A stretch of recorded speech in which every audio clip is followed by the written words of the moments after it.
خاص طور پر اپنی ماں کے قدموں تلے جنت تلاش کرو۔ میرے نبی نے کہا ماں کے قدموں تلے جنت ہے۔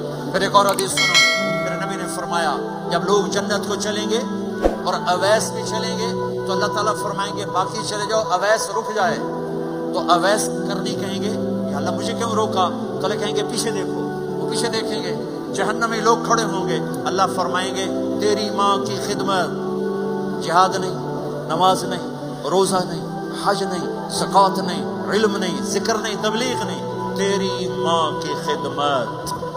آج اس کا صلہ دیتا ہوں۔ یہ دوزخ والے کھڑے ہیں، جدھر جدھر تو اشارہ کرے گا تیری طفیل سب کو جنت میں ڈال دوں گا۔ اویس، اور یہ اویس کے ساتھ بشارت نہیں، جو ماؤں کو راضی کر کے مریں گے ان کے لیے یہی مقام ہے۔ میرے بھائیوں، مال ہی سب کچھ نہیں ہوتا، دولت ہی سب کچھ نہیں ہوتی ہے۔ اپنی زندگیوں میں نبی والی پاکیزہ ماں باپ یہاں موجود ہیں، ان کی دعائیں لے لو۔ اور ماں باپ سے کہتا ہوں اولاد کو محبت دو۔ ماں باپ سے کہتا ہوں اپنے بہو اور بیٹے کی زندگی میں دخل مت دو۔ ماں باپ سے کہتا ہوں بیٹے اور بہو کی زندگی میں داخل مت ہو۔ ایسا دخل کہ ان کی زندگی خراب ہو جائے، ایسا دخل کہ ان کی زندگی تلخ ہو جائے، ایسا مت کرو۔